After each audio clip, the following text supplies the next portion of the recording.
నవరసంబులుకు నాట్యమయూరియై మూల శబ్దంబుల మోక్షహంస.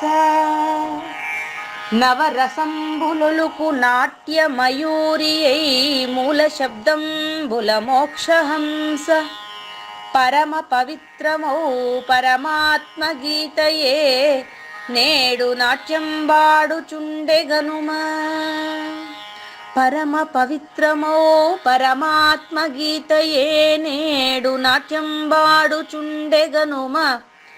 మునిరతనార్యులు మోదిల్లు శిష్యుండు, మునిరతనార్యులు మోదిల్లు శిష్యుండు సహజాచలుని కంఠ శబ్దరీతి.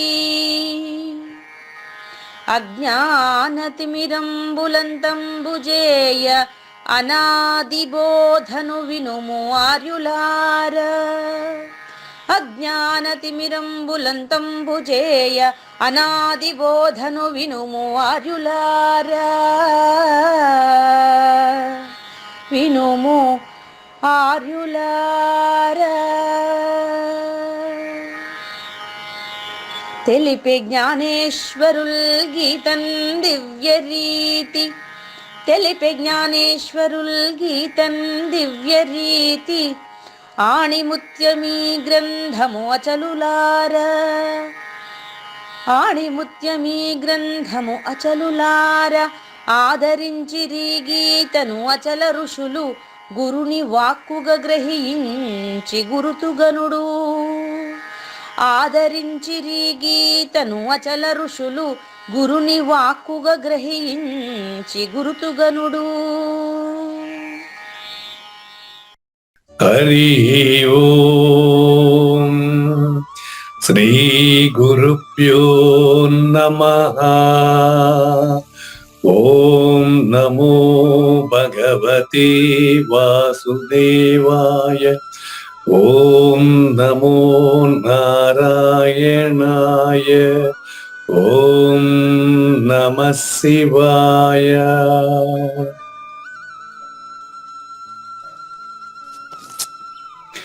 ఈ గీతా జ్ఞానయజ్ఞ కార్యక్రమం మొదలై నిన్నటికి 935 రోజులు అయిందండి. ఈ రోజు 936 రోజు.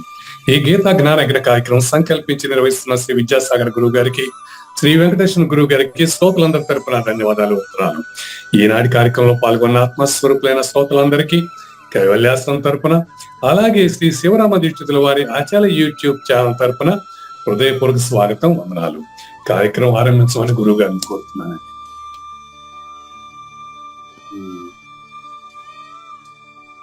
సర్వము గురువుమయము, సర్వము గురువుమయము. భవరోగ వైద్యుడతడని తెలియుము. సకల విద్యల నిలయము దక్షిణామూర్తి అతడని తెలియుము. మూగవాణి మాటను, ఈ మూగవాణి మాటను శ్రోతలు కోటలు దాటింతురు. గురు కృపా సిద్ధితోనే నేనెంత ఆనందమొందినానో. నిజయోగి శ్రీకృష్ణుడు నిజ భక్తుడైనట్టి అర్జునుండు. వీరి సంవాదామృతం జనుల రమణ పాలిట అమృతం.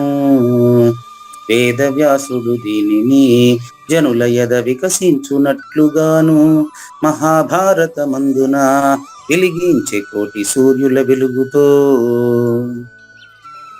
నిత్య సత్య శాశ్వతమైన పరిపూర్ణంలో లేఖనే జరుగుతున్నట్లుగా మనకు తెలియబడుతున్న పవిత్రమైన శ్రీమద్ భగవద్గీత జ్ఞానేశ్వరీయ జ్ఞానయజ్ఞంలో ఈరోజు 936 రోజు, అంటే సెప్టెంబర్ 25వ తేదీన సోమవారం రోజున కళ నీకు జగముకు మాత్రమే పరిపూర్ణానికి కాదు అని తెలియజేసేటటువంటి కృష్ణదేశికేంద్రుల 44వ కంద పద్యంతో శ్రోతలందరికీ సాదర స్వాగత సుమాంజలి. శ్రీ గురుభ్యో నమః.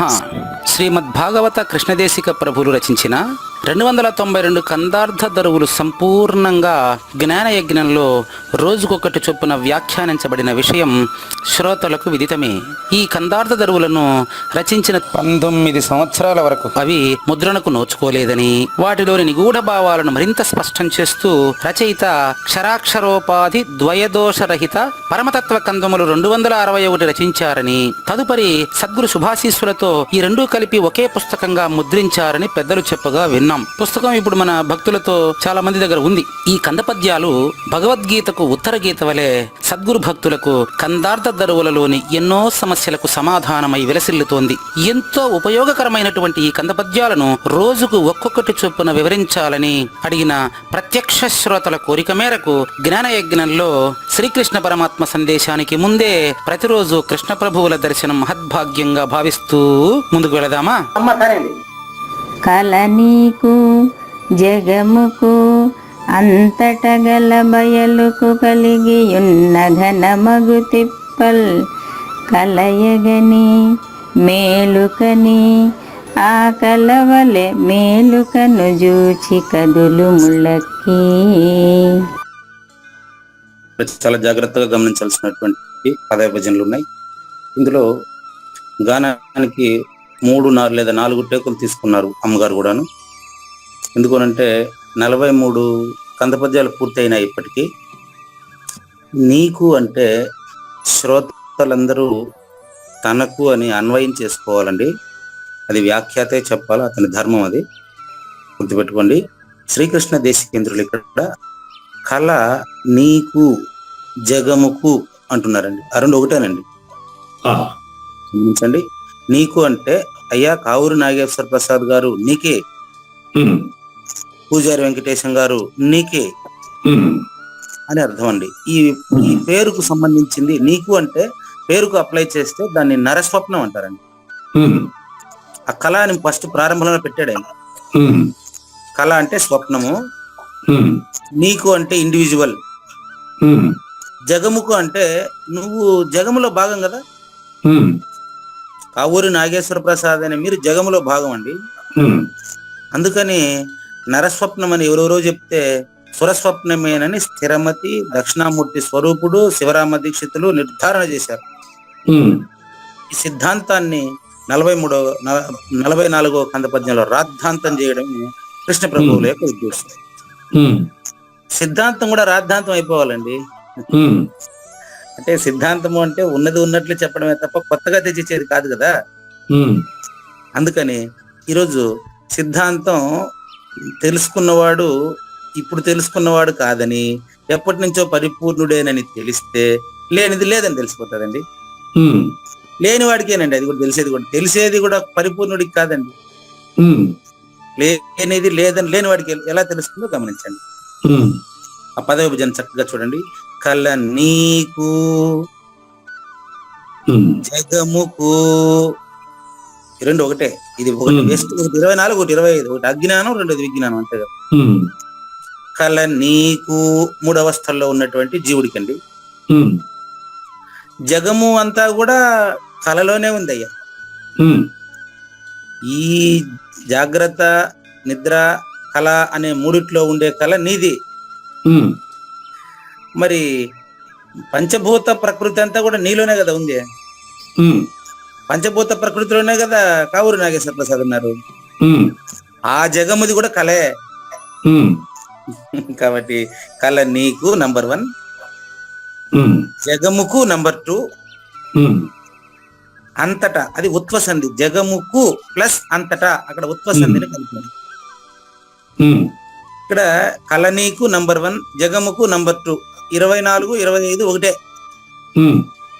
అంటే నేను ప్రపంచం ఒకటే.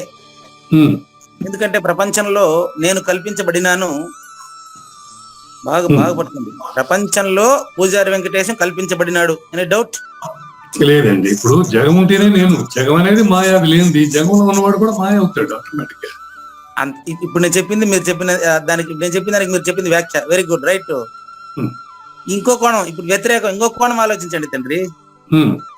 జగం ఉంటేనే నేను అన్నారు కదా, మీరుంటేనే జగం. ఓకే. ఇప్పుడు చూసుకోండి, మీరు నిద్రపోయినప్పుడు జగం మీకు ఇప్పుడు నేను ఉండటానికి దానికి ఉనికి ఇప్పుడు స్థానం ఒకటి ఉంటే కదా, మరి నేనేది చెట్టు జగం అనేది ఏదో ఒకటి ఉంటే కదా, నేను లేకుండా జగం ఎక్కడ వస్తుంది? అదే అదే అదే ఇది అది జగముకు. మీరు లేకుండా జగం లేదు, జగం లేకుండా మీరు లేదు. అంటే మట్టి లేకుండా కుండ లేదు, కుండలో మట్టి గ్యారంటీ. ఇది ప్రపంచానికి సంబంధించిన వ్యవహారం. ఇంతవరకు చెప్పబోయేది ప్రపంచానికి అతీతం. పట్టుకోండి.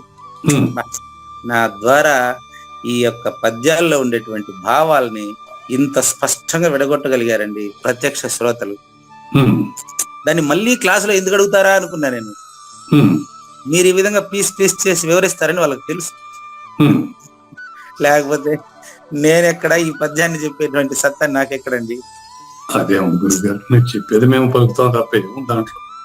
లేదు చూడండి, కళ నీకు అంటే కావూరి నాగేశ్వర ప్రసాద్ కు. ఇప్పుడు మాట్లాడుతూ ఉండేది కూడా కళే. లేకనే జరుగుతున్న జ్ఞాన యజ్ఞమున అని అని ప్రారంభించాను. లేకనే జ్ఞాన యజ్ఞము కళ లాంటిది, గుర్తుపెట్టుకోండి. ఈ కళ లాంటిది వచ్చి వ్యష్టికి, జగముకు కూడా కళ లాంటిదే. ఇక్కడ గుర్తుపెట్టుకోండి, కళ నీకు, కళ జగముకు, ఈ కళ దానికి కూడా పెట్టుకోండి. దీన్ని శాస్త్రంలో ఇది ఉందండి. ఒక పదాన్ని పక్కన ఎన్ని చెప్పినప్పటికీ ఈ పదాన్ని దానికి అన్వయింపు చేసుకుంటూ పోవాలి. ఎక్కడెక్కడ అన్వయింపు చేసుకోవాలనేది వ్యాఖ్యాత ధర్మం, వ్యాఖ్యాత చూసుకుంటాడు. అది మనకు మొట్టమొదటి చదువుతున్న వారికి తెలియదు. దాంట్లో ఏదైనా నేర్పు సంపాదించిన వాళ్ళకు, దానిలో రహస్యం తెలిసిన వాళ్ళకి ఇది సులభం. ఇది భగవద్గీతలో కూడా ఇది ఉంది. కళ నీకు, కళ జగముకు, అది లెక్క. అంతవరకు మరుపు ఎరుకలు, వ్యష్టి సమిష్టిలు. నీకు అంటే పూజారి వెంకటేశానికి, జగముకు అంటే సృష్టికర్తకు. సృష్టికర్త సృష్టి అక్కడ రెండే. దానికి ముందు అవ్యాకృత అన్నారు. సృష్టి విరాట్ అండి. పదాలు పరిచయమే కదా ఇన్ని రోజులుగా. అవునండి, స్థూలం సూక్ష్మం. సృష్టి విరాట్ స్థూలం అండి, హిరణ్య గర్భ సూక్ష్మం అండి. అవ్యాకృత అంటే నిష్ప్రపంచ స్థితి తండ్రి, కారణం. నిష్ప్రపంచ అంటే అవ్యాకృత, నిష్ప్రపంచ స్థితి అంటే ప్రపంచం లేనప్పుడు కూడా ప్రపంచానికి సంబంధించిన అబద్ధపు గుర్తు శూన్యమందు, అబద్ధపు గుర్తు అంటున్నాను, అబద్ధపు గుర్తు శూన్యమందు మళ్ళీ ఏదైనా రావడానికి ఈ అబద్ధపు గుర్తు ఉంటది. అది ప్రపంచానికి సంబంధించిన అవ్యాకృతి. జగము కళ గురించి చెప్పాను ఇప్పుడు నేను మీకు. నీ కళ గురించి ఇప్పుడు చెప్తాను చూడండి, ఇప్పుడు ఈజీగా ఉంటుంది చూడండి. ఇప్పుడు మీరు కావూరి నాగేశ్వర ప్రసాద్ గారు స్థూలం. మీరు నిద్రపోయినాక కలగనేటప్పుడు మీరు సూక్ష్మము, సూక్ష్మమే స్థూలంగా భ్రమించబడుతున్నారు అక్కడ, అంతే. బాగా గమనించండి, స్థూలంగా భ్రమించబడుతున్నారు తప్ప నిజంగా అవి లేవు కదా కళ్ళలోని వస్తువులని.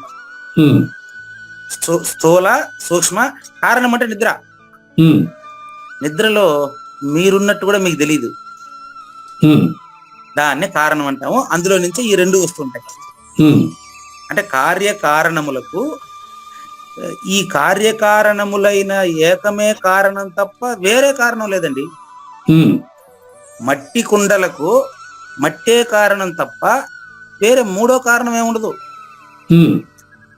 స్థూల సూక్ష్మములకు ఈ స్థూల సూక్ష్మముల కలయిక ఏదైతే శూన్యం ఉందో అదే కారణం తప్ప వేరే కారణం ఉండదు. ఇది ఎట్లా గురువు గారు? ఇప్పుడు జగం ఎందుకు మాయ అంటే మార్పులు గురి అవుతుంది, దానిలో పుట్టిన వారు పుడతారు, మరణిస్తారు, రైట్, ఇదంతా మ్యాజిక్. కానీ ఆ గారడి వాడు అనేవాడు ఉంటాడు కదా అక్కడ. మీరేనండి. అది ఎట్లా అవుతుంది? How is it possible? ఇప్పుడు నేను జగంలో ఉన్నప్పుడు నేనే గారడి వాడిని అంటే ఎలా ఒప్పుకుంటాం దాన్ని? అది ఒప్పుకోవడానికి సాధ్యమా? మిమ్మల్ని ఒప్పుకోమని కూడా నేను ఎక్కడ అడుగుతున్నానండి. అసలు అది హిప్నటిజం లాగా అనిపిస్తుంది. ఇప్పుడు నువ్వే సృష్టికర్త, నువ్వే ఎట్లా పాసిబుల్? అదేనండి, మిమ్మల్ని ఒప్పుకోమని కూడా నేను చెప్పట్లేదు. నేను ప్రశ్నిస్తాను, వాటికి సమాధానం మాత్రం చెప్పండి. మీరు జనైన్ గానే చెప్పండి, నాకు వ్యతిరేకంగానే చెప్పే ప్రయత్నం చేయండి. నేను ఏదో ప్రశ్న అడుగుతానో, కావూరి నాగేశ్వర ప్రసాద్ గారు నేను అడిగిన ప్రశ్నకు నేను అనుకున్న సమాధానమే మీరు ఇస్తున్నారు. ఎందుకని? ఉమ్, నేను అనుకున్న వేరే సమాధానం ఇయ్యలేరు మీరు. ఉమ్, ఎందుకంటే గురువాక్యం అలా చెప్పబడుతుంది. ఉమ్, మన ఇద్దరికి కూడా గురువు ఒక ఆయనే, మొత్తం ప్రపంచమంతటి గురువు ఒక ఆయన, ఏకైక గురుమూర్తి ఆయన దక్షిణామూర్తి. ఉమ్, మీ ప్రశ్న మళ్ళీ తీసుకుంటున్నా చూడండి. ఉమ్. వెరీ సింపుల్ అండి. ఈ ఇప్పుడు ప్రపంచానికి కారణకర్త ఎవడో ఒకడు ఉండాలి కదా అనేది మీ ప్రశ్న అండి, ఇంకేం అవునా, లేదు. గ్యారంటీ వాడు ఎవడో ఉండాలి కదా అని. చూపిస్తానండి ఆయన. మీరు మీరేం మాట్లాడాలనుకుంటే మీ ఇష్ట ప్రకారం మాట్లాడుతున్నారు. ఇప్పుడు మీరు కర్త అండి, ఉమ్, బానే ఉంది. మీరు లేకుండా మీ ఉద్యోగం లేదు, మీరు లేకుండా మీ కుటుంబం లేదు. ఇది ఓకే, ఇది మరుపు, దీన్ని అజ్ఞానం అంటారండి. ఉమ్, కానీ కొద్దిగా డెవలప్ అయినటువంటి, కొద్దిగా అభివృద్ధి చెందినటువంటి అవగాహన కల్పిస్తాను మీకు. ఉమ్, కళలో మీరు కంటున్న కళేనండి. ఉమ్, మీరు కంటున్న కళలో ఉమ్. కర్త ఎవరు? కంటున్న కళ్ళ కర్తనేది. నెక్స్ట్ వరకు నాకు నేనే కర్త, అది వేరే విషయం. ఉమ్, వేరే విషయం కాదు, ఇది మీ విషయం. ఉమ్. ఇది వేరే విషయం కాదు. నాగేశ్వర ప్రసాద్ గారు అలా కాదు గురువు గారు. ఇప్పుడు ఒక బిడ్డ పుట్టాడు అనుకోండి, ఆ బిడ్డ చేసే పనులకు బిడ్డే కారణం అవుతాడు తప్ప నేను ఎందుకు కారణం అవుతాను? కాదండి, చెప్తానండి. బిడ్డ పుట్టాడంటే దానికి ముందు జరిగిండేది వినండి. ఆ, బిడ్డ పుట్టాడు అంటే బిడ్డ తల్లి కంటే వేరుగా ఉన్న సమయంలో మాత్రమే బిడ్డ పనులకి బిడ్డే కారణం అవుతాడు. అవును. తల్లి కడుపులో ఉన్న బిడ్డ చేసే పనులకు ఎవరు కారణం అవుతారు? తల్లి కడుపులో ఉన్న బిడ్డకి కూడా ఆ బిడ్డ అసలు దానికి కూడా గారడి వాడు ఉన్నాడు. అసలు ఎలా, అసలు అది ఆ గర్భంలో ఎలా పెరుగుతున్నాడు ఏంటి అనేది కూడా గారడినే. అయ్యా, మీరు విచారణకు సహకరించండి. ఆ, మీరు అడిగింది నేను వ్యష్టి సమిష్టి రెండింటిని విడివిడిగా చెప్పి మీకు కలిపి చూపిస్తా. ఉమ్, నేను అడిగిన ప్రశ్నలో నుంచే నాకు సమాధానం ఇవ్వండి. ఉమ్. ప్రశ్న ఏదైతే వస్తుందో దాని నుంచే సమాధానం రావాలి. అవునండి. మీ వెనకాలనే వస్తా నేను. ఉమ్, నన్ను మీరు విచారణకు దూరంగా పెట్టబాకండి. ఉమ్, చాలా ఇంపార్టెంట్ అండి. ఇప్పుడు మీరు బిడ్డ చేసిన తప్పుకు తల్లి కారణమా అని అడిగారు. ఉమ్, వాళ్ళిద్దరి మధ్యలోనే చర్చ ఉండని. ఉమ్. కడుపులో 10 నెలల వరకు బిడ్డ చేసేటువంటి నానా బీభత్సానికి కారణం ఎవరు?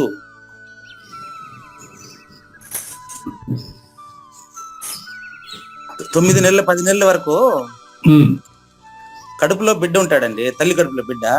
ఉమ్, తల్లి కడుపులో బిడ్డ తిరగబడతాడు, లేకపోతే ఇంకేదైనా అవుతాడు, తలకి ఏదేదో చెప్తారు కదా, ఉమ్, అంతాడు, ఏదేదో చెప్తారు.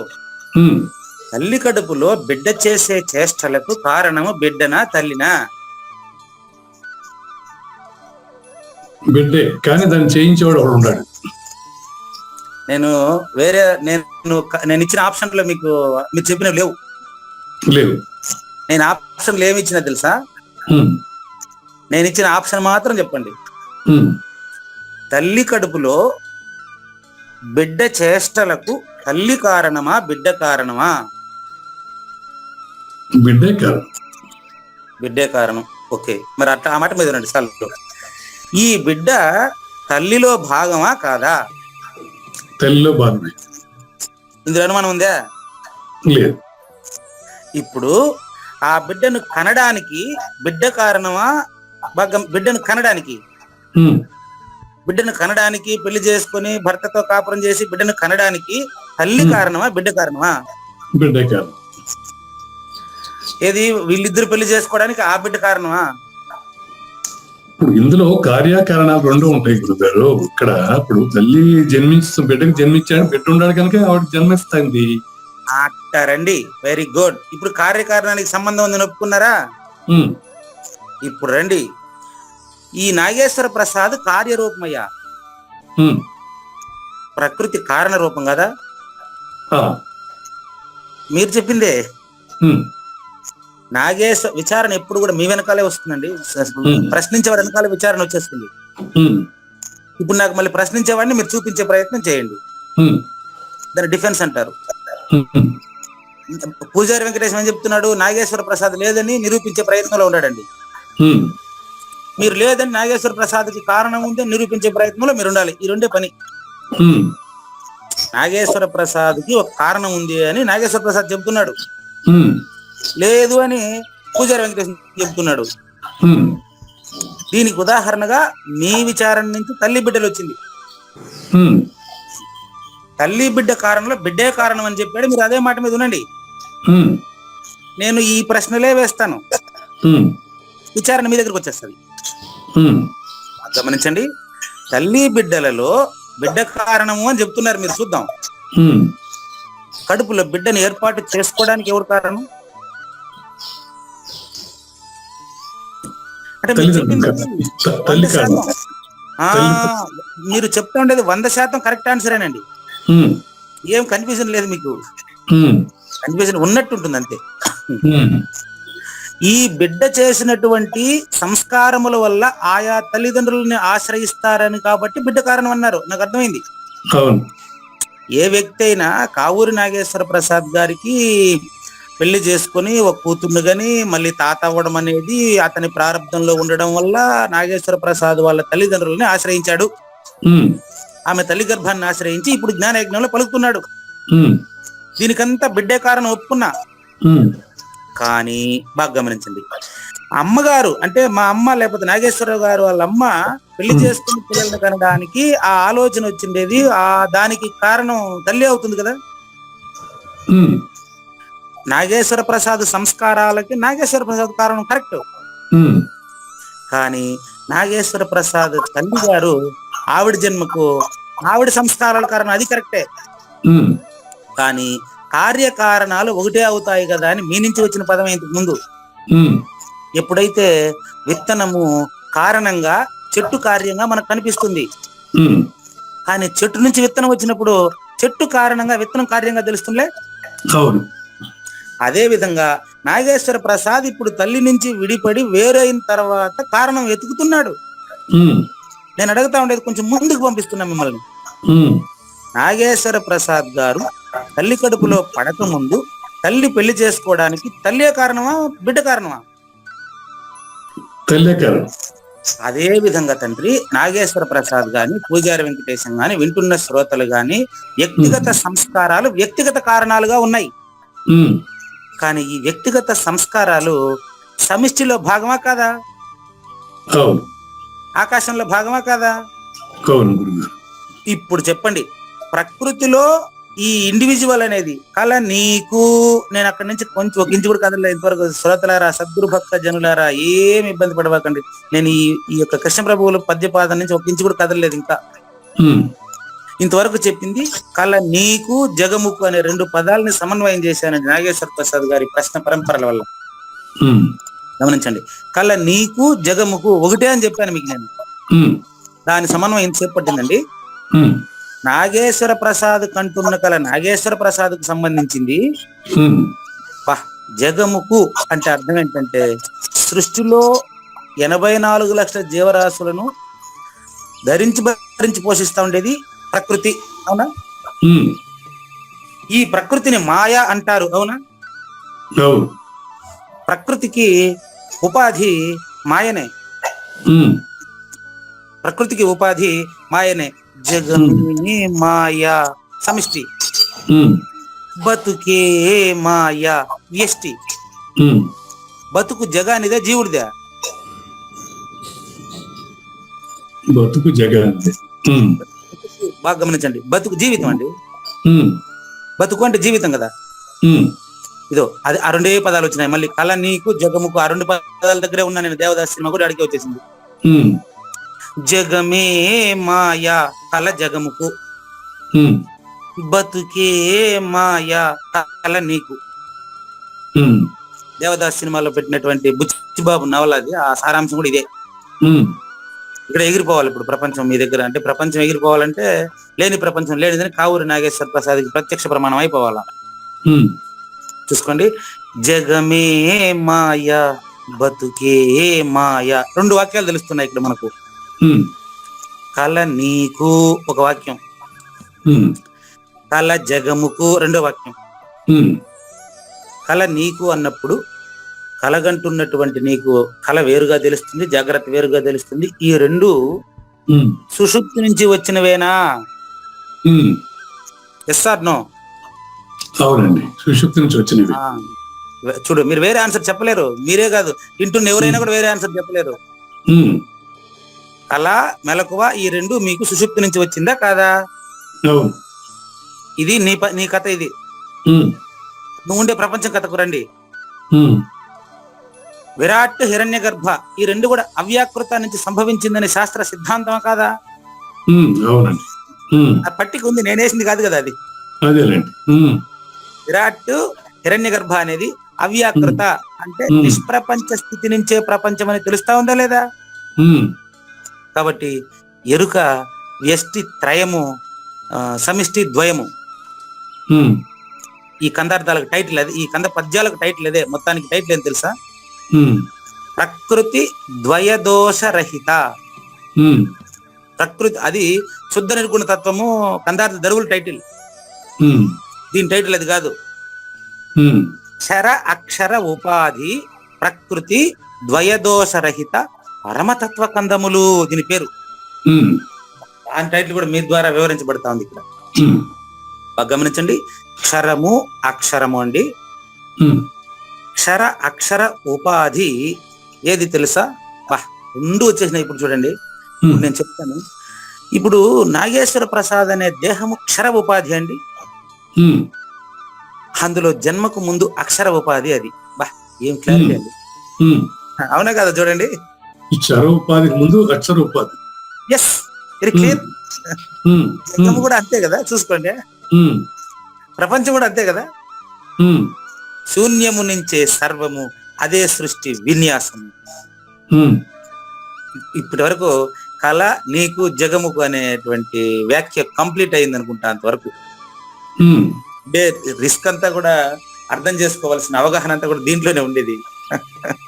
కానీ అక్షర ఉపాధి కనుక అయితే జన్మకు ముందు అక్షర ఉపాధి రావాల్సిన అవసరం వచ్చింది. చూడండి, ఈ రెండు లేనివి కదయ్యా. లేనివే. మరి అక్కడ క్షరం అనేది ఇప్పుడు పరిపూర్ణం ఉన్నది అన్నప్పుడు మళ్ళీ అడిగి పోబాకండి. చంద్రమిగా మీకు ఒక మాట చెప్తున్నాను. నీవు జగము ఈడ ఉన్నావు, ఇంకా పరిపూర్ణ కడిగి పోలే. ఆ పదం ఎత్తుకోలేక నేను. ఓకే, మీరు వ్యష్టి సమిష్టి ఇంతవరకే మీ పని. ఇప్పుడు అడిగి పోలేకుండా ఉన్నానే, అదే కదా పరిస్థితి. అదే ఇప్పుడు నేను వ్యష్టి సమిష్టిలు, వ్యష్టి నువ్వు, సమిష్టి జగమని చెప్పా. నువ్వు అనేది కళ. కొన్ని సంవత్సరాలు ఈ సౌర కుటుంబంలో కొన్ని సంవత్సరాలు నీకు. మరి ప్రకృతి సౌర కుటుంబమే శూన్యం అవుతా ఉంది అడిగి పోతా ఉంటే అని కదా ఇక్కడ విచారిస్తాండి. సౌర కుటుంబము అనేది సూర్యుడు, చంద్రుడు, భూమి మూడింటిని బట్టే రోజులు నడుస్తున్నాయి. మూడు లేకుండా డేట్ చెప్తావా? అంటే దానికి కూడా అనేస్తాడు తండ్రి. అదేలేండి. ఇప్పుడు సూర్యుడు, చంద్రుడు, భూమి వీటిని మినహాయించి తేదీ నిర్ణయించగలరా? లేదు, కుదరదండి. ఎందుకు కుదరదంటే కాలము ప్రదేశం పైన ఆధారపడినది. ఇండియాలో ఇప్పుడు ఉదయం 6 నుంచి 7 వరకు జ్ఞానయజ్ఞం జరుగుతుంది అంటే అమెరికాలో మధ్యాహ్నం అయిపోయింటది. అమెరికాలో మధ్యాహ్నం అయిపోయింటది. అంటే కాలం అనేది చలనాత్మకం. మరి ఈ చలనాత్మకంలో అచలుడే సద్గురువు. అచలుడు చలనము లేనిదని, చలనము కలిగినటువంటి, చలన భ్రమ కలిగినటువంటి వాడితో నిరూపించడం చాలా సులభం కదా. కాబట్టి కళ నీకు, కళ నీకు అంటే వ్యష్టికి కళ అండి. జగముకు, జగము కూడా తనకు తానే కళ. దాన్ని సురస్వప్నము అన్నారండి. ఇందులో ఏం డౌట్ లేదు. రెండు ఒకటే, రెండు ఒకటే, రెండు ఒకటే అనేటువంటి విషయం మాత్రం వారు చెప్పినప్పుడు నాకు అర్థం కాదు. మీ వాళ్ళు అర్థమవుతుంది. ఆయన ఎవరు? విమలానంద జనార్దన స్వామి గారు, కాజీపేట. ఆయన చెప్పాడు రెండు ఒకటేనండి అన్నాడు. ఎక్కడంటే మన లింగమూర్తి గారు రాశారు పాట. నర స్వప్నము వంటి సుర స్వప్నమిది అని పరిపూర్ణ దర్శిని ప్రకటపరచి అని రాశారు లింగమూర్తి గారు. ఇప్పుడు ఆయన రెండు ఒకటే కదా అని అంటే లయ కోసం రాశారు. నేనే దాన్ని మార్చలేకుండా సరిపోయింది. నరస్వప్నము వంటి సురస్వప్నమిది అని, సురస్వప్నము వంటి నరస్వప్నమిది అని ఎట్ట దీన్ని ఈ పక్క పెట్టాలా ఆ పక్క పెట్టాలని కన్ఫ్యూజ్ అయ్యారు. చివరికి ఎట్ట పెట్టినా ఒకటే. కళ నీకు, కళ జగముకి, రెండు ఒక్కటే. ఇక్కడ కలగనేటువంటి నాగేశ్వర ప్రసాదే సృష్టి అనే కళ కూడా కంటున్నాడు. కర్త లేడు దానికి. ఉండాడంటే దాని శూన్యమే కర్త. అన్నిటికీ శూన్యమే కర్త, అనుమానమే లేదు. లేకుంటే బ్రహ్మదేవుడు ఊరు ఏదైనా ఉంటే చెప్పండి, పోయిద్దాం కావాలి. నేను అడుగుతాను, నేను హేతువాదండి. బ్రహ్మ సరస్వతి వాళ్ళిద్దరు కూర్చోండి, హంస పువ్వు ఇది ఉన్నాయి కదా, అది అడ్రస్ ఏమైనా ఉంటే చెప్పండి, మనం ఒకసారి పోయిద్దాం, మన జ్ఞానయజ్ఞ ప్రత్యక్ష శ్రోతలతో కలిసి పోయిద్దాం కావాలి. అదే మీరు అడిగేది. మీరే కాదు, సగటు శ్రోత నమ్మేసింటాడు దీన్ని, సినిమాల్లో చూసేశారు కదా. ఎక్కడో ఒక చోట పాల సముద్రం ఉంది, అక్కడ ఆయన పాము మీద పండుకున్నాడు, ఆయన నేను చూడాలా, సురేంద్రపురికి వేరండి. సురేంద్రపురి చూసిరే? సురేంద్రపూర్లో ఒకసారి ఈ పక్క పోయి ఆ పక్క వచ్చేయండి, చూసి వచ్చేయండి, సరిపోతుంది. ఎంత మనకు బోధ వైపు, పరిపూర్ణ ప్రబోధ వైపు, అంటే జన్మరహిత జీవన విధానం వైపు అవగాహన కలిగించడానికి ఏర్పాటు చేసినవండి ఇవన్నీ.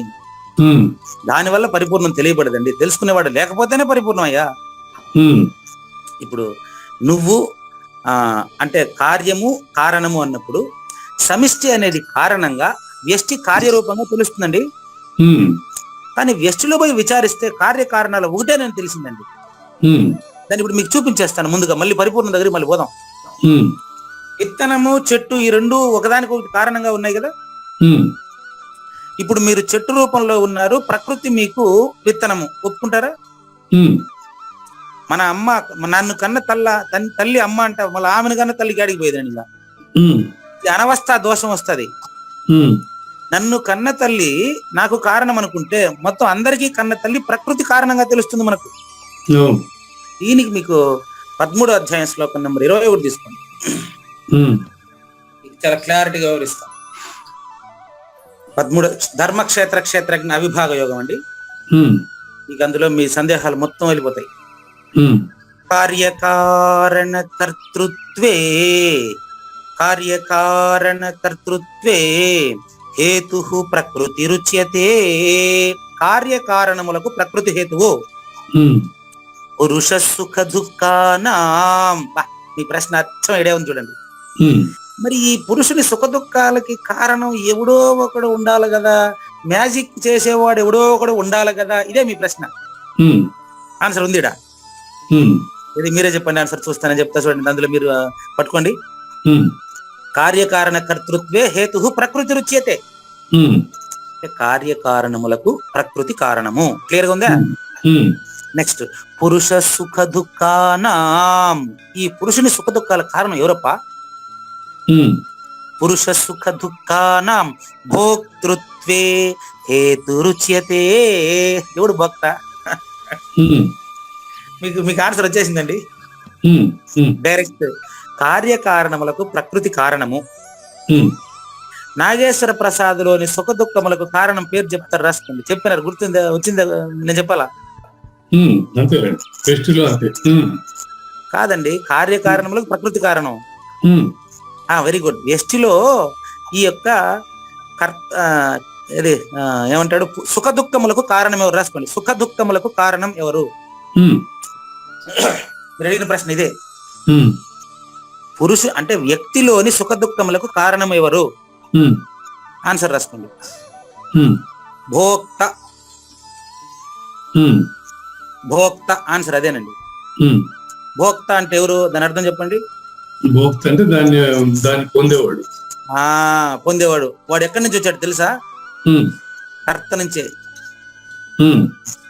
కర్త ఉంటే భోక్త ఉంటాడు.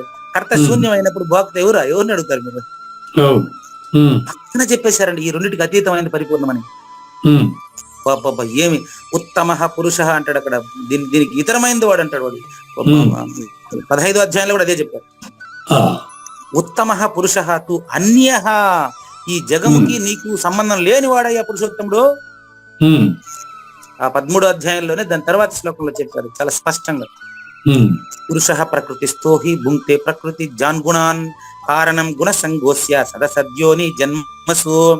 ఆ భోక్త కారణమైనడే, భోక్త కర్తగా ఉండడం వల్లనే సదసద్యోని జన్మసు, మానవ జన్మ మానవేతర జన్మలు వస్తూ ఉంటాయి. కానీ ఆ సదసద్యోని జన్మలకు అతీతంగా ఉండే పరిపూర్ణుడికి జన్మలేదయ్యా. అది మీకు శ్లోకం నెంబర్ 13వ అధ్యాయంలో, 15వ అధ్యాయంలో ఎలాగైతే ఉత్తమ పురుషుడు అని చెప్పారు, 13వ అధ్యాయం శ్లోకం నెంబర్ 22 తీసుకోండి. పోయేటువంటి పరిపూర్ణం అక్కడే సూచన చేస్తారు చూడండి.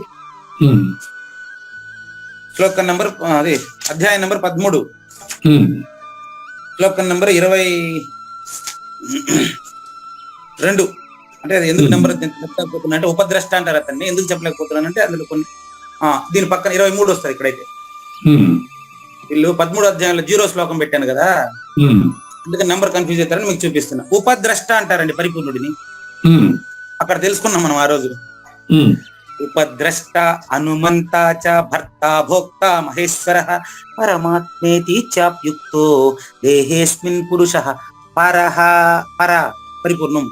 ఉమ్, కావూరి నాగేశ్వర ప్రసాద్ గారి దేహంలోనే కర్త ఉంటే భోక్త ఉంటాడండి. ఈ రెండు ఒకడేనండి. ఉమ్, కర్త లేనటువంటి వాడు పరహ పరిపూర్ణుడు నాగేశ్వర ప్రసాద్ లోనే ఉన్నాడు. ఆయనని ఈయన తెలుసుకుంటే ఆయనే ఈయన. ఉమ్, ఈయన కర్త కాదు, భోక్త కాదు. ఉమ్, ఈయన వ్యష్టి దేహంతో మ్యాజిక్ చేసేవాడిని చూసేసి మ్యాజిక్ చేసేవాడు మనకు మ్యాజిక్ కనపడటానికి ఈవిడి కారణం కదా. ఉమ్, ఈయన బయట చూశాడు, సినిమాలో చూసేసి సినిమా తీయడానికి డైరెక్టర్ కారణం కదా అంటాడు. ఉమ్, సమిష్టి అనేది శూన్యానికి పరిపూర్ణంలో కారణం లేదయ్యా అంటే చూడలేడు. ఉమ్, ఎందుకని? నీ నిద్రలో నువ్వు నాకు చూపిస్తావా? లేదండి. ఉమ్, నువ్వు నిద్రపోయినప్పుడు నువ్వు నిన్ను నాకు చూపిలేవు కదా. అవును, మరి నేను కూడా అదే కదా, మరి పూజారి వెంకటేశం కూడా అదేనా కదా. అవును, అవును. ఆ విధంగా అర్థం చేసుకుని అవగాహన చేసుకుని కళ నీకు జగముకు ఇద్దరిది కలయనని నిర్ధారణ జరిగింది. ఉమ్, ఇప్పుడు పరిపూర్ణ దగ్గరికి పోదాం. అవును. పోయేదానికి మనం కనపడలేదు తండ్రి. ఇప్పుడు కందపద్యం తీసుకుంది. ఉమ్, కళ నీకు జగముకు, కళ నీకు కళ జగముకు అని రాసి పెట్టుకోండి. ఉమ్, అంతట గల బయలుకు అంతట నిండిన అచలము కనుగొని సంతసముందవేవో మనసు లేదని మనసు సంతోషం పొందు. ఉమ్, కాబట్టి బయలుకు కలిగి ఉన్నా లేదయ్యా పరిపూర్ణం దీనికి కారణం అన్నవా? ఉమ్, అంతటా గల బయలు సర్వత్రా నుండి నిబిడీకృతమైనటువంటి బయలు ఈ యొక్క ఎరుకకు ఈ ప్రపంచానికి కారణమని గాని నువ్వు భావించావా? ఉమ్, జనన మరణాలు నీదేనండి. ఉమ్, ఘనమగు తిప్పల్ మామూలు తిప్పలు కాదండి ఉమ్, అని తీసేయండి. ఉపద్రష్ట అంటారండి అతన్ని, పరిపూర్ణుడిని. ఆ, నువ్వు ఉపద్రష్ట అంటే పరిపూర్ణుడిగా ఉండి ప్రపంచాన్ని చూసినావంటే నీకు పుట్టుక లేదు. ఉమ్, ఉపద్రష్ట హనుమంతాచ ఈ సమాధానాన్ని నువ్వు అనుమతించినట్లయితే నువ్వే పరిపూర్ణుడు. ఉమ్, కృష్ణ పరమాత్మ చెప్తున్నాడు, నువ్వే మహేశ్వరుడు, నువ్వే పరమేశ్వరుడు, ఉమ్, నువ్వే పరమాత్మ. ఉమ్, ప్రపంచం లేనిదని మానవ జన్మలో తెలుసుకున్నావు కాబట్టి ప్రపంచం ఎప్పుడు లేదు, నాగేశ్వర ప్రసాద్ అప్పుడే లేడు. ఉమ్, కాబట్టి కళ నీకు అంటే నాగేశ్వర ప్రసాద్కి, ఉమ్, జగముకు అంటే సృష్టికర్తగా ఉండే ఉమ్, నీకు పరిపూర్ణంలో మూలం లేదు. ఉమ్, ఈ విషయం తెలిస్తే నువ్వే పరిపూర్ణుడివి. ఉమ్, లేకపోతే నీకు జనన మరణాలు తప్పవు అంటే వింటున్న ప్రతి శ్రోత నాగేశ్వర ప్రసాద్ ఒక్కరికే కాదండి, ఉమ్, నాకు కూడా కలిపేది. ఉమ్, అది పరిపూర్ణంలో దీనికి సంబంధం ఉంది అని కానీ ఆలోచించినప్పుడు నువ్వే జనన మరణాలు ఉండేది నీకే. ఉమ్, కాబట్టి కలయగని ఏది కళ నీకు జగముకు కలయనని రెండింటినీ ఒకేసారి చూసి ఉమ్, కలయగని అంత కలయనని గుర్తించి లేనిదని గుర్తించి మేలుకొని అంటే ఈ కళ నుంచి మేలుకొని కాదు తండ్రి. ఉమ్, కలయగని అంటే పరిపూర్ణుడుగా సద్గురుమూర్తి ఇస్తున్నటువంటి ఆ దృష్టిని స్వీకరించి కలయగని ఈ యొక్క కళ నీకు అంటే వ్యష్టికైనా కళే సమిష్టికైనా కళే. కళ అంటే అర్థం ఏంటి? లేనిదని అర్థం. ఉమ్, కళ అంటే లేనిది ఉన్నట్లుగా భ్రమించటాన్ని అర్థం. ఉమ్, కాబట్టి పూజారి వెంకటేశమే కళ అని, నాగేశ్వర ప్రసాదే కళ అని మేలుకుంటే ఉమ్, అంటే గురువాక్యంతో మేలుకుంటే తండ్రి, ఉమ్, గురువాక్యంతో మేలుకొని అంటే దృఢపరచుకొని ఉమ్, ఆ కలవలే నేను పరిపూర్ణాన్ని తెలుసుకున్నానని చెప్పినా అది కలే. ఉమ్, ఎందుకంటే పరిపూర్ణంలో నువ్వు ఇక్కడ 3 అవస్థల్లో చెప్తా ఉంటే నువ్వు కనపడడం లేదు. ఉమ్, నిద్రలోనే నీకు నువ్వే కనపడలేదు. ఉమ్, కాబట్టి అది గాఢ నిద్ర వలెను అనిపించు, అది అచల పరిపూర్ణము, సాధనలు పనికిరాదు, ఇక్కడ ఏ సాధనము చేతగాదు. ఇదే శ్రీ బృహద్వాసిష్టం. ఆ కలవలే ఈ మేలుకని అంటే గురుమేలుకని చూసి, ఉమ్, గురుమేలుక అంటే గుర్తిరిగే నాగేశ్వర ప్రసాద్ని వదిలేయమని అర్థం అండి. ఉమ్, వదిలేయడం అంటే లేదని తెలియడమే కదా. అంతే. ఉమ్. ఈ కథలము ఉళ్ళకి నువ్వు నాగేశ్వర ప్రసాద్ గారు పూజారి వెంకటేశ్వరం లేవయ్యా నడు వెళ్ళు ఉమ్. వెళ్ళవయ్యా వెళ్ళు సంక్షిప్తంగా భావం చెప్పి జ్ఞానయజ్ఞ రెండో భాగానికి వెళ్తామండి. అట్లా. స్వతసిద్ధమైన అచల పరిపూర్ణమునకు దాని యందు లేకనే తోచబడినటువంటి గుర్తెడగబడుతున్నటువంటి పూజారి వెంకటేశం అనే నీకు, ఉమ్. కళ లాంటి నీకు ఉమ్. సృష్టిని విచారిస్తే సృష్టి అంతా కూడా కళేనని తెలిసి ఉమ్. సిద్ధాంతరీత్యా నేర్చుకున్న సిద్ధాంతాన్ని రాద్ధాంతం చేసి కర్పూర కలిక వలె ఉమ్. కళ మేలుకున్నప్పుడు కళ్ళ వస్తువులు కలగనేవాడు రెండు లేకపోయినట్టుగా ఉమ్. నువ్వే పరిపూర్ణుడవై ఉమ్. నువ్వే పరిపూర్ణుడవైనప్పుడు ఉమ్. నువ్వే పరిపూర్ణుడు అని తెలిసిపోయినప్పుడు ఉమ్. అందులో నాగేశ్వర ప్రసాద్ అనేటువంటి వ్యష్టి గాని జగము అనేటువంటి సమిష్టి గాని లేనిదని స్పష్టంగా తెలిసినప్పుడు తెలిసిన నువ్వు లేనివాడివని స్పష్టంగా తెలుసుకునేస్తావు. అప్పుడు నువ్వే దక్షిణామూర్తి. ఉమ్. కాబట్టి నాగేశ్వర ప్రసాద్ అన్న కలే, ప్రకృతి అన్న కలే. ఉమ్. ఇది సురస్వప్నము, అది నరస్వప్నము. సురస్వప్నము నరస్వప్నము రెండు స్వప్నాలే. ఉమ్. ఈ రెండు స్థితులు ఎరుక లక్షణములే. ఉమ్. వ్యష్టి గాని సమిష్టి గాని ఎరుక లక్షణములే. ఉమ్. కార్యరూపంలో ఉండే జీవుడు కార్యోపాధి అయం జీవ, కారణ ఉపాధి ఈశ్వర. ఉమ్.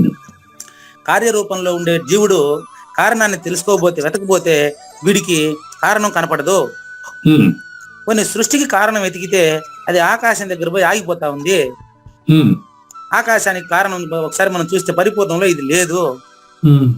ఈ భావము నోటి మాటలతో కుదరదండి. ఉమ్. నిన్నెప్పుడు మనం పెట్టాను, సాజన్మ సాకార సద్గురుమూర్తి సూచన చేత మాత్రమే సాధ్యమవుతుందండి. ఉమ్. వస్తు నిర్ణయంగా దృఢం చేసుకోవాలండి. ఉమ్. దీనికి ఇలా దృఢపరచుకోవడానికి మరొక ఉదాహరణ 45 కంద పద్యంలో తర్వాత ఎపిసోడ్ లో చూద్దాం. ఆ. ఇప్పుడు మనం అటువంటి పరిపూర్ణాన్ని ఎందుకు దృఢం చేసుకోలేకపోతున్నానంటే నాలో రాక్షస గుణాలు వదలలేదు ఇంకా. ఉమ్. అంటే జనన మరణాలకు సంబంధించినటువంటి నామ రూప క్రియా సహితమైనటువంటి సంస్కారాలు నాలో ప్లే అవుతున్నందువల్ల ఉమ్. నేను జనన మరణ రహిత స్థితిని గుర్తించలేకపోతున్నాను. ఉమ్. కాబట్టి దీనికి కారణం చింత. ఉమ్. రచయితకు ధన్యవాదాలు తెలియజేస్తూ దీని గురించి జ్ఞానయజ్ఞం రెండవ భాగం ఆయన జ్ఞానేశ్వరి యొక్క వ్యాఖ్యలు తెలుసుకున్నాం. ఇంకా 20 నిమిషాల టైం ఉంది మనకు. 11, 12 శ్లోకాలు ఈరోజు పూర్తి కావచ్చు. చూడండి. చింతాం అపరిమేయాం చ ప్రళయాంతాముపాశ్రితాః కామోపభోగ పరమాః ఏతావదితి నిశ్చితాః. ఇది అసుర సంపదలో దైవాసుర సంపత్తి విభాగ యోగం అసుర సంపద 11వ శ్లోకం అండి. 11వ శ్లోకానికి సగం భావం తెలుసుకున్నాం నేను. ఇప్పుడు నాగేశ్వరరావు గారు జ్ఞానేశ్వరి పుస్తకం తీసుకోండి. ఇట్టివారు అంటే చింత చితి కంటే ప్రమాదం అని చెప్పాను. చితి ఒక్క శవాన్ని కాలుస్తుంది, చింత ఎన్నో శవాలని ఎన్నో జన్మల్ని కాలుస్తా ఉంటుంది. ఇది ఆలోచించకుండా ప్రపంచాన్ని నమ్మినటువంటి వాళ్ళు మరణానంతరం ఏమవుతుంది అనే చింత కూడా వీళ్ళకి ఉండదు. వీళ్ళ చింత అంతా కనిపించే వస్తువు పైనే. మీకు ఇందాక అదే చెప్పాను నేను. నాగేశ్వర ప్రసాద్ అనేది లేక పూజారి వెంకటేశం అనేది పుట్టక ముందు లేడు, మరణం తర్వాత లేడు, మధ్యలో ఉన్నట్లున్నాడు. పూజారి వెంకటేశం పుట్టక ముందు లేడు, మరణం తర్వాత లేదు, మధ్యలో ఉన్నట్లున్నాడు, కానీ ఇప్పుడు కూడా లేనివాడేనని పరిపూర్ణుడికి తెలుసు. ఎరుకలో ఉండేవాడికి తెలియదు. విచారించి చూస్తే తెలుస్తుంది. ఏమని విచారించాలంటే మరణానంతరం ఏమవుతుంది అని విచారిస్తే అప్పుడు ఇంకా సద్గురు పాదాలను వదలడు వీడు. ఇప్పుడు కూడా నాకేం కావాలని ఆలోచించాడు కానీ నేనెవరని ప్రశ్న చేసుకునే లేదు వీడు. గమనించండి. ఇది మీరే చెప్పండి, ఎక్కువ మంది నేనెవరని ప్రశ్నించుకునే ప్రయత్నం చేస్తారా, నాకేం కావాలని ఆలోచించే ప్రయత్నం చేస్తారా? నాకేం కావాలని ఆలోచించే వాళ్ళు రాక్షసులు. జన్మ మరణాల్లో ఉంటారు అంతే. నేనెవరని ప్రశ్నించుకునేవాడు సద్గురు సాంప్రదాయంలో కడతేరిపోయి చేసుకుంటాడు సులభంగా. చక్కని మాట. నేనెవరని ప్రశ్నించుకోవాలి, నాకేం కావాలని కాదు. అది నేనెవరని ప్రశ్నించుకోవాలి. అది ఏడు వీడికి అసలు సంస్కారం రాదు. పంది బురద మెచ్చు పన్నీరు మెచ్చునా కాబట్టి ఆసురీ ప్రకృతి, ఆసురీ సంపద ఉండేటువంటి వీడు భయంకరమైన చింతన ఎక్కువ చేసుకుని రాను రాను పాతాళం కంటే లోతుగా, ఆకాశం కంటే హైట్ గా ఆలోచిస్తూ ఉంటాడు వీడు. ఆ రెండు లేనివని వాడికి తెలియదు. వీడు మరణకాలం వరకు కూడా ఉంటే ఎలా ఉంటుంది నేను ఒక చిన్న ఉదాహరణలో తెలుసుకున్నాం. ఈ ఆసురీ ప్రజలు నిస్సారమైన విషయ భోగాల్ని పొందాలనుకుంటా ఉన్నారండి. అది నిస్సారం అని వాడు ఒప్పుకుంటాడు. నిస్సారం ఎట్టుంటుంది తెలుసా మీకు? అన్ని అన్ని అన్ని అంతస్తుల బిల్డింగ్లు కడితే దానికి నేను ఓనర్ అయితే ఎట్టుంటుంది తెలుసా అంటాడు వాడు. అడుగుతాను, ఇప్పుడు ధీరుభాయ్ అంబానీ, టాటా, బిర్లా, బిల్ గేట్స్ వీళ్ళకంతా కష్టాలు లేవేమో ఒకసారి ఎంక్వైరీ చేయండి. కష్టాలు అందరికీ ఉన్నాయండి.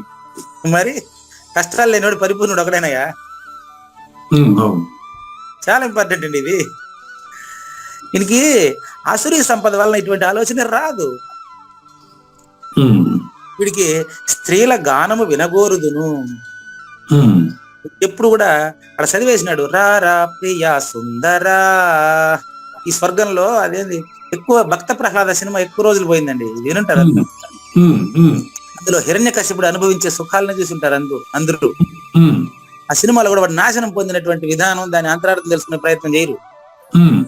స్త్రీల గానములు వినగోరెదను, వారి సౌందర్యమును నేత్రములతో చూడగోరెదను, వారి గాఢాలింగన సౌఖ్యమును నేను కోరెదను. అన్నమయ్య కూడా ప్రారంభంలో ఇదే కదా, మళ్ళీ గురువు గారు వచ్చి కదా లైన్ లో పెట్టారు. అమృతమును కూడా వారికై త్యజిస్తానంటాడు. వీడు మూర్ఖుడు కదా. అరే అమృతం తెలుసుకోవాయా గురించి, అమృతాన్ని గురించి తెలుసుకోవాయా అంటే మృతాన్ని గురించి తెలుసుకుంటాడు వీడు. ఏం చేసేది? అమృతం కూడా నాకు అవసరం లేదంటాడు వాడు. అంటే వాళ్ళు తన మనసులో స్త్రీని మించి మరేది వస్తువు లేదు అంటాడు. స్త్రీ అంటే ప్రకృతి అండి. ఈడ ప్రకృతి, అది అర్థం చేసుకోవాల్సింది. అవునండి, స్త్రీ అంటే కనిపించే వస్తువులే. నీ దేహం స్త్రీనే తండ్రి. స్త్రీనే జన్మ కారణమైనది ప్రకృతి కావచ్చు, రూపంలో ఉండొచ్చు. Very good. జన్మకు కారణమైందే స్త్రీ. ఇక్కడ స్త్రీ అనే పదానికి అర్థం చెప్పుకోవాలంటే సా తా రా. ఫస్ట్ సా రాస్తారు, మళ్ళీ తా వర్తిస్తారు, మళ్ళీ రా వర్తిస్తారు. సత్వ రజ తమో గుణాత్మకమైన నామరూప మాయే, నామరూపాలతో కూడిన మాయయే స్త్రీ. ఇది దీన్ని మించి ఇంకేం లేదంటాడు వాడు. కనిపించే వస్తువు నిజం అంటాడు వాడు. ఏం చేయమంటారు? ఆసురీ సంపద అట్టుండే దానికి.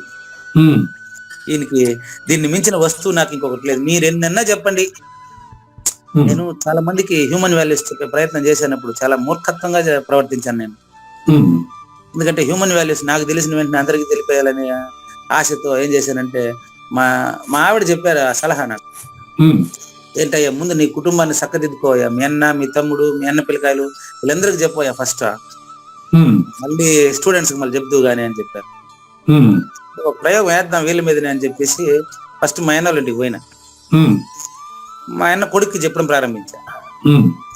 వాడప్పుడు వైఎస్ఆర్ గుల్బర్గాలో ఎంబీబీఎస్ జాయిన్ చేస్తే వాడు వెనక్కి వచ్చేసినాడు. మొత్తం 50 లక్షలు కట్టేసి వాడు 5 ఏళ్ళు గుమ్మని బయట ఉండేసి వచ్చినాడు. క్లాస్ లో కూర్చొనే లేదు వాడు.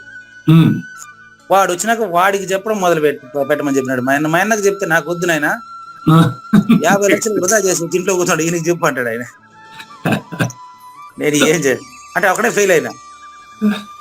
కాదన్నయ్య, ఇప్పుడు వాడు 50 లక్షలు ఎత్తిపోయి గుల్బర్గా కాలేజీలో ఫీజు కట్టేసి వాడు 5 ఏళ్ళు గమ్మునే ఉన్నాడంటే 5 ఏళ్ళు చూసుకోకుండా నువ్వు ఎట్టా తండ్రి అయితే ముందు నీకు కావాలన్నయ్య, నువ్వు కూర్చోవా అని చెప్పినాను నేను. అప్పుడు 50 లక్షలు ఫీజు కట్టి పిల్లోని కాలేజీలో చేరిస్తే వాళ్ళ టీచర్ ఎవరు, వాడి సబ్జెక్టులు ఎన్ని ఉన్నాయి, వాళ్ళ టీచర్కి నేను ఒకసారి ఫోన్ చేసి మాట్లాడతా, పేరెంట్ గా నాకు ఆ బాధ్యత లేదా?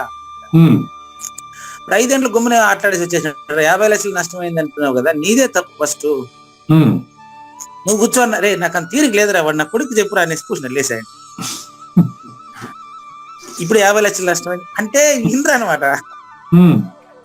వాడికి ఆయన ఇప్పుడు అన్నయ్య గారికి 50 లక్షలు పోయింది, గట్ట సంపాదించాలని ఇంకా ఎక్కువ సంపాదించాలని ఆయన బాధ అయింది. ఇప్పుడు 50 లక్షలని ఎక్కడ ఏం చేసి పెట్టుకున్నాడో, ఫీజు కట్టినాడో లేదో కూడా తెలియదు మనకు. ఇప్పుడు ఫీజు కట్టినాడా, ఇంకా దాని మీద ఆశతో ఇంకేమైనా చేసుకున్నాడో కూడా ఇప్పుడు తెలియదు కదా.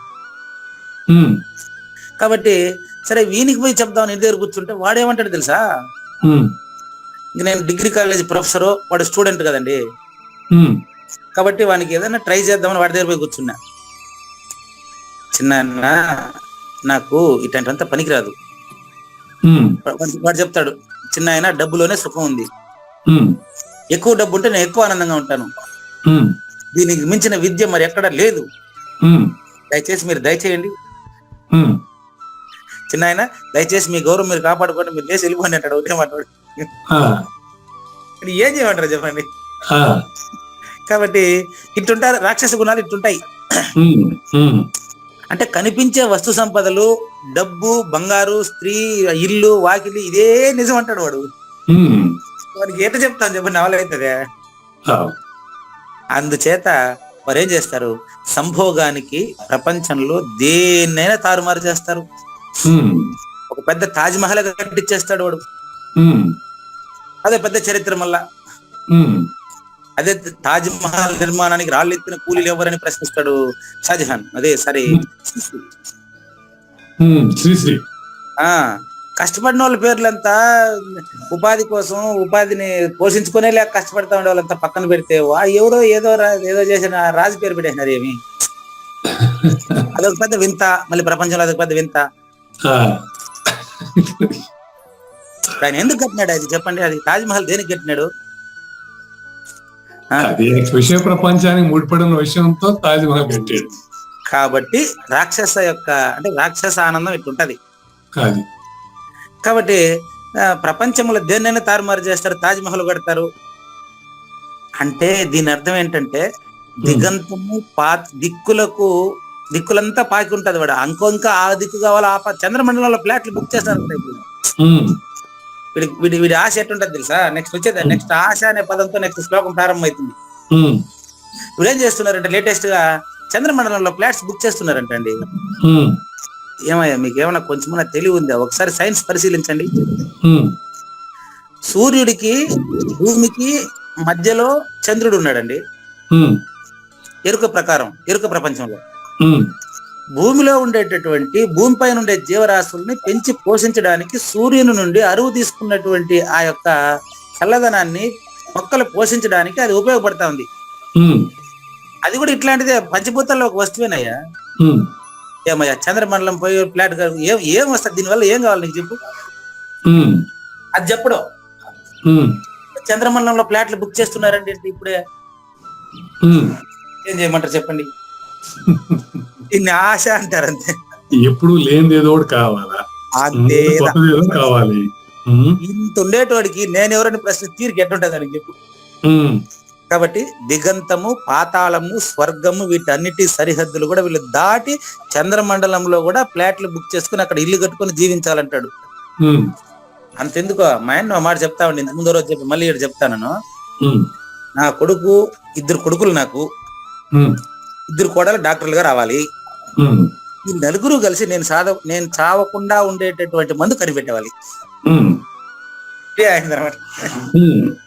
ఏమో నా కొడుకులు కోడళ్ళు డాక్టర్లు అయినాక వాళ్ళు చేస్తారేమో. అది కూడా ఈ బతకటం కూడా ఘోరంగా చిరాకు కదా గురుగారు. అంతకాలం పోతాం. అదే అది లేదు అంటే కాలం బతికించుకుంది. నీకు వైరాగ్యం వచ్చింది, ఆయనకి రాలే కదా ఇంకా. ఏంది బతికేది? కాబట్టి ఏమంటాడంటే ఆ చింత యాడికి దారి తీసింది. ఇంపార్టెంట్ శ్లోకం అండి ఇది, 12వ శ్లోకం, ఇంపార్టెంట్ అండి. నెక్స్ట్ చూడండి. శ్రీ భగవాన్ ఉవాచ ఆశా పాశ శతైర్బద్ధాః కామక్రోధ పరాయణాః ఈహంతే కామభోగార్థం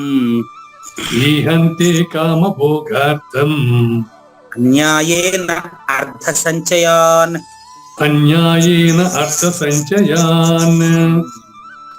వీళ్ళు ఏం చేస్తారంటే ఆశాపాశ శతైహి. శతైహి అంటే 100 అని కాదు, శత అంటే 100. శతైహి అంటే వందలాది కోరికల చేత వీరు బంధించబడినారు. మీరు చెప్పండి, ఇప్పుడు వీళ్ళు ఎవరు కట్టారు? ఎవరికి బంధించింది? ఎవరు చెప్పు? వాటి ఆశలే. అవును, ఆశలే బంధించింది. కరెక్ట్, ఆశలే సక్కరమాట.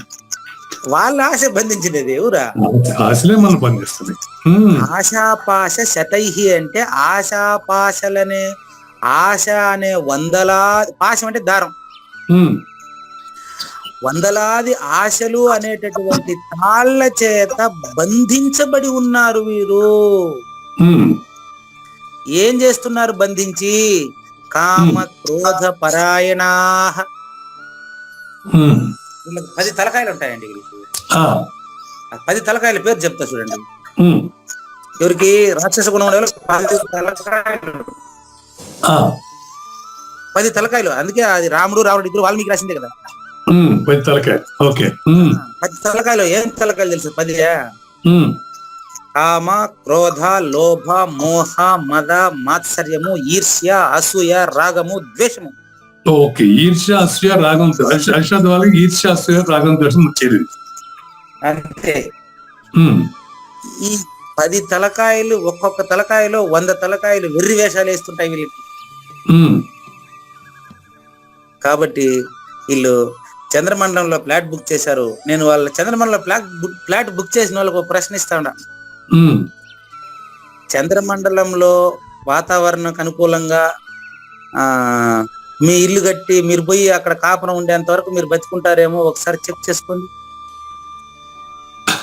ఇప్పుడైనా నేను ఎవరు క్వశ్చన్ వేసుకోండి. కాదండి, చంద్రమండలంలో పోయి నివసించాలంటే ఇప్పుడు నివసిస్తాను ఏం వేళకు పెట్టావు చెప్పు. కాబట్టి ఈ కామ క్రోధ పరాయణ దానికి ఉదాహరణ అండి అది. కామ క్రోధ మొదలైనటువంటి ఈ ఆశలో ఉంటారండి. అట్లని వాళ్ళ కోరికను ధర్మార్థ కామ ప్రకారం ధర్మం అనే మాటే కనపడదు ఏడా వీళ్ళ ప్రవర్తనలో ఆ మాటే రాదు. కామభోగార్థం కోరికలు తీర్చుకునేదానికి ఏం చేస్తారు తెలుసా? అన్యాయేన అర్ధ సంచయాన్. లాస్ట్ పదం అన్యాయేన అంటే చెప్పాను కదా మీకు, రాక్షస మానవుడు అని 5 రకాల మానవుల గురించి చెప్పాను మీకు. 5 రకాల మానవుల్లో నాకు అవసరమైంది, నాకు ఇంకా కావాలనేవాడు పశు మానవుడు. ఈడు రాక్షస మానవుడు. నాకు కావాల్సిన దాన్ని నేను దౌర్జన్యం చేసి సమాజానికి వ్యతిరేకమైన కార్యక్రమాలు చేసి సంపాదిస్తాను. రాక్షస మానవుడు. మిగతా వద్దులే. ఇప్పుడు రాక్షస మానవుడి గురించే మాట్లాడుకున్నాం. వీడు ఏం చేస్తాడంటే అన్యాయ మార్గాల ద్వారా వీడు సొంత తమ్ముడు బాగా నమ్ముతాడు కాబట్టి వీడు 10 లక్షలకు కొన్ని ప్లాట్లు 35 లక్షలకు అగ్రిమెంట్ మీద నమ్మేస్తాడు. ఇది వీడి మార్గం అన్నమాట. ఆయన దృష్టిలో అది రైట్. ఏమని 10 లక్షలకు ఒక ప్లాట్ కొని అగ్రిమెంట్ పైన డైరెక్ట్ గా 35 లక్షలకి తమ్ముడికి అమ్మేటువంటి మార్గం అనమాట ఆయనకి. ఎందుకంటే ధన సమూహం పోగు చేయాలి కదండి. ధన సమూహం పోగు చేయాలి కదా. పక్కన బిల్డింగ్ మళ్ళీ కొనాలి కదా. దాని పక్కన బిల్డింగ్ కూడా కొనాలి కదా. ఈహంతే అంటే ఈ లోకంలో ఇలా ఆరాటపడుతూ ఉంటారు. కాబట్టి ఎప్పుడు వీళ్ళు ఆశ అనే పాశము చేత బంధించబడి ఉంటాడండి. ఇది భావం సంక్షిప్తంగా తెలుసుకుందాం. వ్యాఖ్య మాత్రం తర్వాతి క్లాస్ లో చూద్దామండి. వందలాది ఆశలనే కోరికల చేత బంధించబడినటువంటి వీరు ఎప్పుడు బంధనంలోనే ఉంటారు. వీళ్ళని విడిపించేదానికి ఎవరి వల్ల కాదు. ఎందుకంటే తనకు తావచ్చి సద్బోధన తెలుపమని అడిగితేనే కదా గురువు చెప్పేది అర్థమవుతుంది. అటు కాకుండా నేనే పోయి నేర్చుకున్నానని చెప్పి నేను 7-14 రోజులు ట్రైనింగ్ అయిన బోధ తీసుకుపోయి మన కుటుంబంలో ఫస్ట్ షేర్ చేసుకుందాం అని పోతే అదేమంటాడు, డబ్బు ఎక్కువ ఉంటే ఎక్కువ సుఖంగా ఉంటాం చిన్న ఆయన, నాకు వద్దు, నువ్వు ఫస్ట్ నడువు అన్నాడు వాడు. ఒకటే మాట. దీన్ని బట్టి నాకు అప్పుడు బుద్ధి వచ్చా, బలవంతంగా ఊరికి బోధ చెప్పకూడదు అని. చెప్పకూడదండి ఎప్పుడు కూడా. ఎందుకంటే జూమ్ క్లాసే మేలు. ప్రపంచంలో ఎక్కడి నుంచి అయినా కూడా పాపం ఎప్పుడైనా కూడా ఓపెన్ చేసుకుని వింటారు.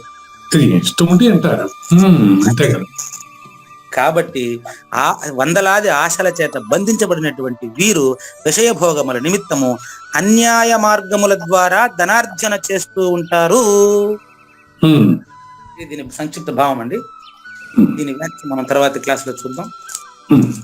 లేనిది లేదు, ఉన్నది లేకపోవుట లేదండి. ఈ గొప్ప మర్మమంతా నీ వలన తేటగా తెలిసెనండి. ఆశయే పాశములుగా నిరతము బంధించబడి ఉంటారు. కామక్రోధముల చేత చలరేగి వర్తించుచుంటారయ్యా. భోగముల నిమిత్తంబు అవినీతి చేసి సంపాదింతురు. శ్రీకృష్ణుని పలుకును సూటిగా తలపల మునిరత్నమే శ్రీమించిన భావమై సద్గురువు చెప్పకనే చెప్పెను గదా. సద్గురు అర్పణ. మంగళం అమ్మ కానండి. జయ మంగళం నిత్య శుభమంగళం జయతు జయ మంగళం మహోత్సవ మంగళం. జయ మంగళం నిత్య శుభమంగళం జయతు జయ మంగళం మహోత్సవ మంగళం. శ్రీమించున చలంబు సూచించినటువంటి దక్షిణామూర్తికి దండమిడుతూ, శ్రీమించున చలంబు సూచించినటువంటి దక్షిణామూర్తికి దండమిడుతూ, శ్రీ మహావిష్ణువు సూర్య భగవానుడు యాజ్ఞవల్కి జనక రాజ ఋషికి జయ మంగళం నిత్య శుభమంగళం జయతు జయ మంగళం మహోత్సవ మంగళం. అయం వ్యర్థ బాహ్య కోపిన భవతి అనే సుఖయోగి సాంది పరుసుల వరుస. అయం వ్యర్థ బాహ్య కోపిన భవతి అనే సుఖయోగి సాంది పరుసుల వరుస.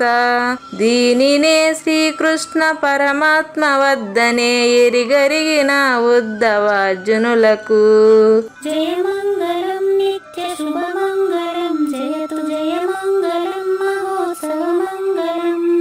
శ్రీ అల్లమా ప్రభు బసవేశ్వరుండును బ్రహ్మానంద రామానంద స్వామి. శ్రీ అల్లమా ప్రభు బసవేశ్వరుండును బ్రహ్మానంద రామానంద స్వామి. నవరసాలు లిఖించు నాట్యమయూరిగా గీతను మలచిన జ్ఞానేశ్వరులకు జయ మంగళం నిత్య శుభమంగళం జయతు జయ మంగళం మహోత్సవ మంగళం. కబీరు దాసుడు సహజానంద గురుడు రామావధూతయురాజితముగా. కబీరు దాసుడు సహజానంద గురుడు రామావధూతయురాజితముగా. అంబికా శివయోగి శ్రీవేమన నిరంజన వెంకయ్య తిరువెంగళార్యులకును జయ మంగళం నిత్య శుభమంగళం జయతు జయ మంగళం మహోత్సవ మంగళం. శ్రీ బృహద్వాశిష్ట సిద్ధాంతమును చేసి జనన మరణ భ్రాంతి జడుపు బాపి. శ్రీ బృహద్వాశిష్ట సిద్ధాంతమును చేసి జనన మరణ భ్రాంతి జడుపు బాపి. అచల సాంప్రదాయమవనిలో నెలకొలిపి అందించినట్టి శివరాములకును జయ మంగళం నిత్య శుభమంగళం జయతు జయ మంగళం మహోత్సవ మంగళం. మెప్పైన బోధల తిప్పలు బాపిన అప్పయ్య మంత్రియు అచల గురులు. మెప్పైన బోధల తిప్పలు బాపిన అప్పయ్య మంత్రియు అచల గురులు. పరశురామ సీతారామ స్వామి ప్రభులు నరసింహ యోగి గురువర్యులకును జయ మంగళం నిత్య శుభమంగళం జయతు జయ మంగళం మహోత్సవ మంగళం. కంద కందార్థముల నందించి బృందముకు రంది పాపిన కృష్ణ ప్రభువునకును. కంద కందార్థముల నందించి బృందముకు రంది బాపిన కృష్ణ ప్రభువునకును. పలుకులా కందనిది పరబయలు ఇది అని పలికిన ఫీల్కాన లక్ష్మణునకు జయ మంగళం నిత్య శుభమంగళం జయతు జయ మంగళం మహోత్సవ మంగళం. ఫీల్కాన లక్ష్మణుల ప్రియ శిష్యవర్యుండు అవధూతయని పేరావనియందు. ఫీల్కాన లక్ష్మణుల ప్రియ శిష్యవర్యుండు అవధూతయని పేరావనియందు. పాఠాలు నేర్పించి పీఠాలు ఏర్పరచి శంఖబాపిన వెంకటేశ్వర వధూతకు జయ మంగళం నిత్య శుభమంగళం జయతు జయ మంగళం మహోత్సవ మంగళం. బట్ట బయలున ఎరుక పుట్ట పుట్టనే లేదని బాలాజీ సింగు ఈ కీలు తెలిపే. బట్టబయలున ఎరుక పుట్టనే లేదని బాలాజీ సింగు ఈ కీలు తెలిపే. మూలమూలేనట్టు ఎరుకేమి లేదని తెలియజెప్పిన మునిరత్నమార్యులకును. జయమంగళం నిత్య శుభమంగళం జయతు జయమంగళం మహోత్సవమంగళం. నరస్వప్నము వంటి సురస్వప్నమిది అని పరిపూర్ణ దర్శినిని ప్రకటపరచి. నరస్వప్నము వంటి సురస్వప్నమిది అని పరిపూర్ణ దర్శినిని ప్రకటపరచి. సహజాచల రాజయోగి సద్గురు కృపచ సాంప్రదాయక గురుల సరసన జేరే. జయమంగళం నిత్య శుభమంగళం జయతు జయమంగళం మహోత్సవమంగళం. నిష్కల్మషానంద నిజ గురుని శిష్యుండు లింగమూర్తి లిపిని పొందుపరచి. నిష్కల్మషానంద నిజ గురుని శిష్యుండు లింగమూర్తి లిపిని పొందుపరచి. కార్వేటి నగరము పురవాసుడైనట్టి పూజారి వెంకటేశునకంకితం విధి. జయమంగళం నిత్య శుభమంగళం జయతు జయమంగళం మహోత్సవమంగళం. జయమంగళం నిత్య శుభమంగళం జయతు జయమంగళం మహోత్సవమంగళం. జై సద్గురు ప్రభు మహారాజ్ కి జై. జై గురుదేవ్ అండి. శ్రోతలందరి తరపున వెంకటేశ్వర గురు గారు ధన్యవాదాలు చెప్తూ శాంతి మంత్రం. పూర్ణమదః పూర్ణమిదం పూర్ణాత్ పూర్ణముదచ్యతే పూర్ణస్య పూర్ణమాదాయ పూర్ణమేవావశిష్యతే. ఓం తత్సత్. ఓం శాంతి శాంతి శాంతి. హరి ఓం. న తద్భాసయతే సూర్యో న శశాంకో న పావకః యద్గత్వా న నివర్తంతే తద్ధామ పరమం మమ.